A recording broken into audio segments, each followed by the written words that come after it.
ಸದ್ಗುರುನಾಥ ಶರಣಂ ಜಯ ಜಯ. ಓಂ ಸಚ್ಚಿದಾನಂದ ಶರಣಂ ಜಯ ಜಯ. ಎಲ್ಲರಿಗೂ ನನ್ನ ನಮಸ್ಕಾರಗಳು. ಜ್ಞಾನೇಶ್ವರಿ ಗೀತಾಮೃತ. ಅರ್ಜುನನಿಗೆ ಉಪದೇಶವನ್ನು ಮಾಡ್ತಾ ಇದ್ದಂಥ ಶ್ರೀಕೃಷ್ಣನ ಹೇಳ್ತಾನೆ, ನನಗೆ ಅರ್ಥಾರ್ಥಿ, ಜಿಜ್ಞಾಸು ಮತ್ತು ಜ್ಞಾನಿ ಭಕ್ತರುಗಳು ಅಂತ 4 ವಿಧದ ಭಕ್ತರುಗಳು ಇರ್ತಾರೆ ಅರ್ಜುನ. ಈ 4 ಜನರು ನನಗೆ ಪ್ರಿಯವಾದವರೇ ಅಂತ ಹೇಳ್ಬಿಟ್ಟು, ಇವರುಗಳಲ್ಲಿ ಆರ್ತರು ತಮ್ಮ ದುಃಖ ನಿವಾರಣೆಗಾಗಿಯೂ, ಜಿಜ್ಞಾಸುಗಳು ಜ್ಞಾನವನ್ನು ತಿಳಿಯಬೇಕೆಂಬ ವಾಂಛೆಯಿಂದಲೂ, ಅರ್ಥಾರ್ಥಿಗಳು ದ್ರವ್ಯವನ್ನು ಸಂಪಾದಿಸಬೇಕೆಂಬ ಕೋರಿಕೆಯಿಂದಲೂ ನನ್ನ ಭಕ್ತರಾಗಿರುತ್ತಾರೆ. ಮತ್ತು ಆದರೆ 4ನೇ ತರಗತಿಯ ಭಕ್ತರುಗಳಲ್ಲಿ ಇಂತಹ ವಾಸನೆ ಯಾವುದೂ ಇರುವುದಿಲ್ಲ. ಅವರು ಯಾವ ತೃಪ್ತಿಗಾಗಿಯೂ ನನ್ನನ್ನು ಭಜಿಸುವುದಿಲ್ಲ. ಆದ್ದರಿಂದ ಜ್ಞಾನಿಗಳಾದವರು ನನ್ನ ನಿಜವಾದ ಭಕ್ತರು. ಯಾಕೆಂದರೆ ಅವರು ಜ್ಞಾನ ಪ್ರಕಾಶದಿಂದ ಭೇದ ಭಾವವೆಂಬ ಅಂಧಕಾರವನ್ನು ನಿವಾರಿಸಿಕೊಂಡು ಮದ್ರೂಪರಾಗಿರುವರು. ಇಲ್ಲೇನು ಹೇಳ್ತಾ ಇದ್ದಾನೆ ಪರಮಾತ್ಮ ಅಂದರೆ, ನನಗೆ 4 ಜನ ಭಕ್ತರಿದ್ದಾರೆ, 4 ಥರದ ಭಕ್ತರು. ಅರ್ಥಾರ್ಥಿಗಳು, ಆರ್ತಿಗಳು, ಜಿಜ್ಞಾಸುಗಳು ಮತ್ತು ಜ್ಞಾನಿಗಳು ಅಂತ 4 ತನ್ನದ ಭಕ್ತರುಗಳು ಇರ್ತಾರೆ ಭಕ್ತರುಗಳಲ್ಲಿ. ಆರ್ತಿಗಳು ಅಂದರೆ ಯಾರು ಅಂದರೆ, ಸಂಕಟ ಬಂದಾಗ ವೆಂಕಟರಮಣ ಅಂತ. ಅವ್ರಿಗೆ ಯಾವಾಗ ಕಷ್ಟ ಬರ್ತದೆ ಆಗ ಅವ್ರು ಏನು ಮಾಡ್ತಾರೆ, ಓ ಪರಮಾತ್ಮ ದೇವರೇ ನಮ್ಮನ್ನು ಕಾಪಾಡು ಅಂತ ಬಾಯಿ ಬಿಡಿತಾರೆ. ಅಲ್ಲಿವರೆಗೂ ಅವ್ರಿಗೆ ದೇವ್ರ ಜ್ಞಾಪಕವೂ ಇಲ್ಲ, ಪ್ರಪಂಚದಲ್ಲಿ ಸುಖ ದುಃಖಗಳ ಅರಿವೇ ಇರೋದಿಲ್ಲ. ಏನು ಕಿಂಚಿತ್ತು ಸಿಕ್ಕಿರ್ತದಲ್ಲ ಸುಖ, ಆ ಕಿಂಚಿತ್ತು ಸುಖದಲ್ಲೇ ಮೈ ಮರೆತು ಲೋಲುಪರಾಗಿ ಅವರು ಎಲ್ಲವನ್ನೂ ಮರ್ತಿರ್ತಾರೆ. ಅಜ್ಞಾನದ ಅವಸ್ಥೆಯಲ್ಲಿ ಬಿದ್ದು ಒದ್ದಾಡ್ತಿರ್ತಾರೆ. ಪೆಟ್ಟುಗಳು ಯಾವಾಗ ಜಾಸ್ತಿ ಬೀಳುತ್ತೋ, ಯಾರ್ಯಾರು ಯಾವ್ಯಾವ ಕಡೆ ಕೈ ತೋರಿಸ್ತಾರೆ ಆ ಕಡೆಗೆ ದಿಕ್ಕಾಪಾಲಾಗಿ ಓಡೋದಕ್ಕೆ ಆರಂಭ ಮಾಡ್ತಾರೆ ಅವರು ಆರ್ತಿಗಳು. ಇದರಲ್ಲಿ ಎಷ್ಟೋ ಜನ ತಮೋ ಗುಣದ ಉಪಾಸನೆಗಳನ್ನೂ ಮಾಡ್ತಾರೆ, ರಜೋಗುಣದ ಉಪಾಸನೆಗಳನ್ನೂ ಮಾಡ್ತಾರೆ, ಸಾತ್ವಿಕವಾದ ಪೂಜೆಗಳನ್ನೂ ಮಾಡ್ತಾರೆ. ಅನೇಕ ಥರದಲ್ಲಿ ಯಾರ್ಯಾರು ಏನೇನು ತೋರಿಸ್ತಾರೆ ಎಲ್ಲ ಕಡೆ ಒಟ್ಟಲ್ಲಿ ಅವ್ರಿಗೇನು ಕಷ್ಟ ಪರಿಹಾರ ಆಗಬೇಕು, ಬಿದ್ದಿರೋ ಏಟು ಅದರ ನೋವು ನಿವಾರಣೆ ಆಗಬೇಕು, ಮತ್ತೆ ಏಟು ಬೀಳಬಾರ್ದು. ಈ ಥರ ಆ ತತ್ಕಾಲದಲ್ಲಿ ಇವ್ರಿಗೆ ಸಂಕಷ್ಟ ಪರಿಹಾರ ಆಗಬೇಕು, ಈ ಥರ ಇರ್ತಾರೆ. ಇನ್ನು ಅರ್ಥಾರ್ಥಿಗಳು ಯಾವ ಥರ ಅಂದರೆ, ಅವರು ಯಜ್ಞಯಾಗಾದಿಗಳನ್ನೂ ಮಾಡಿಸ್ತಾರೆ, ಪೂಜೆ ಪುನಸ್ಕಾರಗಳನ್ನೂ ಮಾಡ್ತಾರೆ, ದೇವರುಗಳಿಗೆ ಹರಕೆಗಳ ರೂಪದಲ್ಲಿ ಅನೇಕ ಕಾಣಿಕೆಗಳನ್ನೂ ಕೂಡ ಕೊಡ್ತಾರೆ. ಆದರೆ ಅವ್ರಿಗೆ ಸುಮ್ಮನೆ ಮಾಡೋದಿಲ್ಲ. ಅವರ ಸಂಪತ್ತು, ಅವರ ಸುಖ ಇನ್ನಷ್ಟು ಹೆಚ್ಚಾಗಬೇಕು, ಇನ್ನಷ್ಟು ಆರ್ಥಿಕವಾಗಿ ಅವರು ಮುಂದುವರಿಬೇಕು, ಸಿರಿ ಸಂಪತ್ತುಗಳು, ಅಧಿಕಾರಗಳು ಎಲ್ಲ ಜಾಸ್ತಿ ಸಿಕ್ಕಬೇಕು ಅವ್ರಿಗೆ. ಆ ರೀತಿ ಕೋರಿಕೆಗಳನ್ನ ಇಟ್ಟುಕೊಂಡು ಅವರು ಆ ನೆಪದಲ್ಲಿ ನಮ್ಗೆ ಇನ್ನಷ್ಟು ಬರಲಿ ಅನ್ನೋ ಒಂದು ಕಾರಣದಿಂದ ಪರಮಾತ್ಮನ ಸ್ಮರಣೆಯನ್ನು ಯಜ್ಞಯಾಗಾದಿಗಳ ಮೂಲಕ, ತೀರ್ಥಯಾತ್ರೆಗಳ ಮೂಲಕ ಅನೇಕ ರೀತಿಯಲ್ಲಿ ಅವ್ರನ್ನ ಸ್ಮರಣೆಯನ್ನು ಮಾಡ್ತಾರೆ. ಇನ್ನೊಬ್ಬರಿದ್ದಾರೆ ಜಿಜ್ಞಾಸುಗಳು. ಅವರು ಈ ಆತ್ಮಜ್ಞಾನ ಅಂದರೆ ಏನು, ಇದು ಯಾವ ರೀತಿಯಲ್ಲಿ ಇರ್ತದೆ, ಇದನ್ನು ತಿಳಿಲೇಬೇಕು, ಯಾವ ರೀತಿಯ ಸಾಧನೆಯನ್ನು ಅನುಸರಿಸಬೇಕು, ಏನು ಮಾಡಬೇಕು, ಯಾವ್ಯಾವ ಗುರುಗಳ ಹತ್ರ ಹೋಗಬೇಕು, ಯಾವ ವಿದ್ಯೆಯನ್ನು ಅನುಸರಿಸಬೇಕು, ಯಾವ ಕ್ರಮದ ಸಾಧನೆಗಳನ್ನ ಮಾಡಬೇಕು, ಯಾವುದನ್ನಾದರೂ ಮಾಡಿ ನಾನು ಅದನ್ನು ಮಾಡಿ ಈ ಸಾಧನೆಯನ್ನು ತಿಳಿದು ಆತ್ಮಜ್ಞಾನವನ್ನು ಪಡಿಬೇಕು ಅನ್ನೋ ಒಂದು ಉತ್ಕಟಾಕಾಂಕ್ಷೆಯಿಂದ ಜ್ಞಾನಕ್ಕಾಗಿ ಅಪಾಪಿಸ್ತಾ ಇರ್ತಾರೆ. ಅವರು ಕೂಡ ಭಕ್ತರೆ. ಅವ್ರನ್ನ ಜಿಜ್ಞಾಸು ಭಕ್ತಗಳು ಅಂತ ಕರೀತಾರೆ. ಇವರು 3 ಜನರಲ್ಲೂ ಕೋರಿಕೆಗಳಿರ್ತದೆ. ಆರ್ತಿಯಲ್ಲಿ ಕಷ್ಟ ಪರಿಹಾರ ಆದರೆ ಸಾಕು ಅಂತ ಇರ್ತದೆ ಕೋರಿಕೆ. ಅರ್ಥಾರ್ಥಿಯಲ್ಲಿ ಇನ್ನಷ್ಟು ಸಿರಿ ಸಂಪತ್ತು ಬರಬೇಕು ಅನ್ನೋ ಕೋರಿಕೆ ಇರ್ತದೆ. ಜಿಜ್ಞಾಸುವಲ್ಲಿ ಜ್ಞಾನವನ್ನು ತಿಳಿಯಬೇಕು ಅನ್ನೋ ವಾಂಛೆ ಇದ್ದೇ ಇರ್ತದೆ. 4ನೇ ಆದಂಥ ಜ್ಞಾನಿ ಭಕ್ತರು ಇರ್ತಾರೆ. ಅವ್ರುಗಳಲ್ಲಿ ಯಾವ ತೃಪ್ತಿಗಾಗಿಯೋ, ನನಗಿಂಥದ್ದು ಅತೃಪ್ತಿಯಿಂದ ಇದೀನ ಅದನ್ನು ತೃಪ್ತಿಪಡಿಸು, ಅಥವಾ ಇಂಥ ಬೇಡಿಕೆ ಇದೆ, ಇಂಥ ಯಾವುದೂ ಇರೋದಿಲ್ಲ.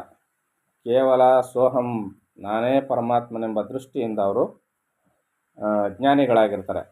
ಅವರು ಕೂಡ ನನ್ನ ಭಕ್ತರೇ ಅಂತ ಇಲ್ಲಿ ಅವರು ನನ್ನ ನಿಜವಾದ ಭಕ್ತರು. ಅವ್ರು ಏನಾಗಿರ್ತಾರೆ ಅಂದರೆ ಮದ್ರೂಪರಾಗಿರುತ್ತಾರೆ. ಅಂದರೆ ಸ್ವಯಂ ಅವರೇ ಪರಬ್ರಹ್ಮ ಸ್ವರೂಪಿಗಳಾಗಿರ್ತಾರೆ. ಅಂಥವರು ಕೂಡ ನನ್ನ ಭಕ್ತರೇ ಅಂತ ಇಲ್ಲಿ ಕೃಷ್ಣ ಪರಮಾತ್ಮ ಹೇಳ್ತಾ ಇದ್ದಾನೆ. ಅವರುಗಳಲ್ಲಿ ಯಾವುದೇ ಥರದ ಆತ್ಮಜ್ಞಾನಿಗಳಲ್ಲಿ ಯಾವುದೇ ಕೋರಿಕೆಗಳು ಇರುವುದಿಲ್ಲ. ಅಲ್ಲದೆ ನನ್ನ ಭಕ್ತರಾಗಿಯೂ ಇರುವರು. ಯಾರು? ಆತ್ಮಜ್ಞಾನಿಗಳು ಪರಮಾತ್ಮ ಸ್ವರೂಪಿಗಳಾಗಿಯೂ ನನ್ನ ಭಕ್ತರಾಗಿಯೂ ಇರುವರು. ಸ್ಫಟಿಕ ಶಿಲೆಯಿಂದ ಸ್ರವಿಸುವ ನೀರಿನ ಗಮನವು ಸಾಧಾರಣವಾಗಿ ಜನರಿಗೆ ಪ್ರತ್ಯೇಕವಾದ ನೀರೆಂದೇ ತೋರುವಂತೆ ಜ್ಞಾನಿಯ ದವನ ಸ್ಥಿತಿಯೂ ಇರುತ್ತದೆ. ಜ್ಞಾನಿಯು ಯಾವ ಸ್ಥಿತಿಯಲ್ಲಿರ್ತಾನೆಂದರೆ, ಅವನು ಈ ಸ್ಫಟಿಕ ಶಿಲೆಯಿಂದ ಸ್ರವಿಸುವ ನೀರಿನ ಗಮನವು ಸಾಧಾರಣ ಜನರಿಗೆ ಪ್ರತ್ಯೇಕವಾದ ನೀರೆಂದೇ ತೋರುವಂತೆ. ಈಗ ಸ್ಫಟಿಕ ಶಿಲೆ ಇರ್ತದೆ, ಅದರಿಂದ ನೀರು ಉತ್ಪತ್ತಿಯಾಗಿ ಆ ನೀರು ಸ್ರವಿಸ್ತಾ ಇದ್ರೆ, ಹರ್ಕೊಂಡು ಹೋಗ್ತಾ ಇದ್ರೆ, ನೀರು ಅಣುಕ್ತಾ ಇದ್ರೆ ಸ್ಫಟಿಕ ಶಿಲೆಯಿಂದ ಪ್ರತ್ಯೇಕವಾಗಿದೆಯೇನೋ ಇದು ಅನ್ನುವ ರೀತಿಯಲ್ಲಿ ಕಾಣ್ತದೆ. ಆದರೆ ಸ್ಫಟಿಕ ಶಿಲೆಗೂ ಆ ನೀರಿಗೂ ಯಾವುದೇ ವ್ಯತ್ಯಾಸ ಇರೋದಿಲ್ಲ, ಒಂದೇ ಆಗಿರ್ತದೆ. ಅಂತೆ ಈ ಜ್ಞಾನಿಯಾದವನ ಸ್ಥಿತಿ ಹೇಗಿರ್ತದೆ ಅಂದರೆ, ಪರಮಾತ್ಮನಿಂದ ಬೇರ್ಪಟ್ಟು ಇವನೊಬ್ಬ ಜೀವಿ ಏನೋ ಅನ್ನುವಂಗೆ ದೇಹದ ಉಪಾಧಿಯ ಕಾರಣದಿಂದ ಕಾಣ್ತಾ ಇರ್ತಾನೆ. ಆದರೆ ಪರಮಾತ್ಮನಿಗೂ ಆತನಿಗೂ ಯಾವುದೇ ಥರದ ಭೇದ ಇರುವುದಿಲ್ಲ. ಅದರಿಂದಲೇ ಇಲ್ಲಿ ಜ್ಞಾನಿಯಾದಂಥ ಗುರುವು ಸಾಕ್ಷಾತ್ ಪರಮಾತ್ಮನೇ ಹೌದು. ಅಖಂಡ ರೂಪಿಯಾದ ಪರಮಾತ್ಮ ಇಲ್ಲಿ ದೇಹಧಾರಿಯಾಗಿ ಜೀವರುಗಳ ಉದ್ಧಾರಕ್ಕಾಗಿ ಶ್ರಮಿಸ್ತಾ ಇರ್ತಾನೆ. ಅಷ್ಟು ಬಿಟ್ಟರೆ ಸಾಕ್ಷಾತ್ ಗುರು ಪರಬ್ರಹ್ಮ ಅಂತ ಹೇಳುವುದೇ ಅದಕ್ಕೋಸ್ಕರ. ಅದರಿಂದ ಇಲ್ಲಿ ಜ್ಞಾನಿಯಾದವನು ಸಾಕ್ಷಾತ್ ಪರಮಾತ್ಮನೇ ಆಗಿರ್ತಾನೆ. ಅವನಿಗೂ ಪರಮಾತ್ಮನಿಗೂ ಯಾವುದೇ ಭೇದ ಇರುವುದಿಲ್ಲ. ಗಾಳಿಯು ಶಾಂತವಾಗಿ ಆಕಾಶದೊಡನೆ ಸೇರಿದಾಗ ಆಕಾಶಕ್ಕಿಂತಲೂ ಭಿನ್ನವೆಂಬ ಭಾವವು ತೋರದಂತೆ ಜ್ಞಾನಿಯಾದವನು ನನ್ನಲ್ಲಿ ಸೇರಿ ಐಕ್ಯತೆ ಹೊಂದಿದಾಗ ಆತನನ್ನು ನನ್ನ ಭಕ್ತನೆಂದು ಹೇಳಬೇಕಾದ ಅವಶ್ಯಕತೆಯಾಗಲಿ ಕೊಡಬೇಕಾದ ಸ್ಥಾನಗಳಾಗಲಿ ಇರುವುದಿಲ್ಲ. ಈಗ ಗಾಳಿ ಆಕಾಶದ ಜೊತೆ ಸೇರಿ ಲೀನವಾಗಿಬಿಡ್ತದೆ. ಈಗ ಅದನ್ನು ಗಾಳಿ ಹೋಗಿ ಆಕಾಶದ ಜೊತೆ ಸೇರಿಕೊಳ್ತು, ಈಗ ಅದಕ್ಕೆ ಪ್ರತ್ಯೇಕ ಸ್ಥಾನಮಾನವಾಗಲಿ ಹೆಸರಾಗಲಿ ಕೊಡುವಂಗಿಲ್ಲ. ಯಾಕೆ ಅದು ಆಕಾಶದಲ್ಲಿ ವಿಲಯ ಆಗಿಬಿಡ್ತದೆ, ಒಂದಾಗ್ಬಿಡ್ತದೆ.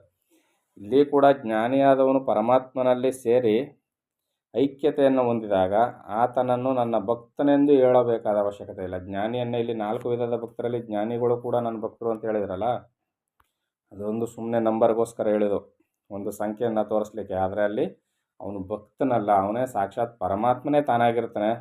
ಅದರಿಂದ ಇಲ್ಲಿ ಅವನಿಗೆ ಯಾವುದೇ ಸ್ಥಾನಮಾನವಾಗಲಿ ಸಂಖ್ಯೆಯನ್ನಾಗಲಿ ಹೆಸರನ್ನಾಗಲಿ ಕೊಡಬೇಕಾದ್ದು ಇರುವುದಿಲ್ಲ. ಊದಿಯಾಗಲಿ ಬೀಸಣಿಗೆಯಿಂದ ಬೀಸಿಯಾಗಲಿ ನೋಡಿದಾಗ ಮಾತ್ರವೇ ಗಾಳಿಯು ಆಕಾಶಕ್ಕಿಂತಲೂ ಭಿನ್ನ ಸ್ವರೂಪವಾಗಿ ಕಾಣುತ್ತಾ ಆಕಾಶಕ್ಕಿಂತ ಬೇರೆ ಎಂದು ನಿರ್ಧರಿಸಲ್ಪಡುವುದು. ಈಗ ನಾವು ಬಾಯಿಯಿಂದ ಅಂತ ಊದಿದರೆ ಗಾಳಿ ಇರೋದು ಗೊತ್ತಾಗುತ್ತೆ. ಇಲ್ಲಾಂದರೆ ಆಕಾಶ ಹೆಂಗೆ ಕಾಣ್ತಾ ಇದೆಯೋ ಗಾಳಿನೂ ಅದೇ ಥರ ಕಾಣ್ತಿದೆ, ಯಾಕಂದರೆ ಕಣ್ಣಿಗೆ ಕಾಣೋದಿಲ್ಲ. ಊದಿದಾಗ ಮಾತ್ರ, ಬೀಸಿದಾಗ ಮಾತ್ರ ಗಾಳಿ ಇರೋದು ಗೊತ್ತಾಗೋದು. ಊದಿದಾಗಲೋ ಬೀಸಣಿಗೆಯಿಂದ ಬೀಸಿದಾಗಲೋ ಇಲ್ಲಿ ಸಪ್ರೇಟಾಗಿ ಗಾಳಿ ಇದೆ ಅಂತ ಗೊತ್ತಾಗೋದು. ಈ ಜ್ಞಾನಿಯು ಕೂಡ ಅದೇ ರೀತಿಯಾಗಿ ಜ್ಞಾನಿಯು ಶರೀರದ್ವಾರ ಕರ್ಮಾಚರಣೆ ಮಾಡುವಾಗ ಜನರಿಗೆ ಭಕ್ತನು ಎನ್ನುವಂತೆ ಕಾಣಿಸಿಕೊಳ್ಳುತ್ತಿದ್ದರೂ ಆತ್ಮಾನುಭವ ಸ್ಥಿತಿ ಎಂಬ ಸಹಜ ಭಾವದಿಂದ ಮದ್ರೂಪವಾಗಿಯೇ ಇರುವನು.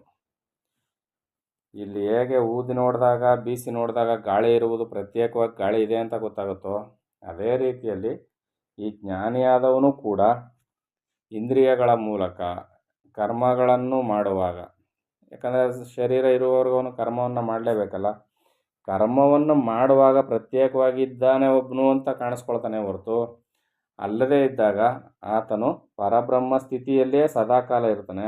ಅವನು ಶರೀರಧಾರಿಯಾಗಿದ್ದರೂ ನಮ್ಮೆಲ್ಲರಂಥವನು ಕರ್ಮಾಚರಣೆಯನ್ನು ಮಾಡ್ತಕ್ಕಂಥ ಒಬ್ಬ ಪ್ರಾಪಂಚಿಕನಾಗಿರೋದಿಲ್ಲ. ಆದ್ದರಿಂದ ನಾನೂ ಸಹ ಪ್ರೇಮದ ಆವೇಶದಿಂದ ಆತನನ್ನು ಆತ್ಮನೆಂದೇ ಹೇಳುವೆನು. ಕೃಷ್ಣ ಏನು ಹೇಳ್ತಾ ಇದ್ದಾನೆ? ಆತನೇ ನಿಜವಾದ ಪರಮಾತ್ಮನು, ಆತನೇ ಆತ್ಮನು ಅಂತ ನಾನು ಹೇಳ್ತಾ ಇದ್ದೀನಿ. ಆವೇಶದಿಂದ ಹೇಳ್ತಾ ಇದ್ದೀನಿ. ಸಂತೋಷವನ್ನು ತಡ್ಕೊಳಕ್ಕಾಗದೆ ಆವೇಶ ಬಂದವರಂತೆ ಮಾತಾಡ್ತಾರೆ ನೋಡು, ಉತ್ಕಟ ಅತಿಯಾದ ಆನಂದ ತಡ್ಕೊಳಕ್ಕಾಗದೆ ಆ ಥರ ಆವೇಶದಿಂದ ನಾನು ಜ್ಞಾನಿಯನ್ನು ಏನಂತ ಹೇಳ್ತಾ ಇದ್ದೀನಿ, ಇವನೇ ಪರಮಾತ್ಮ, ಇವನೇ ಆತ್ಮ ಅಂತ ಹೇಳ್ತಾ ಇದ್ದೀನಿ ಅಂತ ಕೃಷ್ಣನು ಘಂಟಾಘೋಷವಾಗಿ ಹೇಳ್ತಾ ಇದ್ದಾನೆ.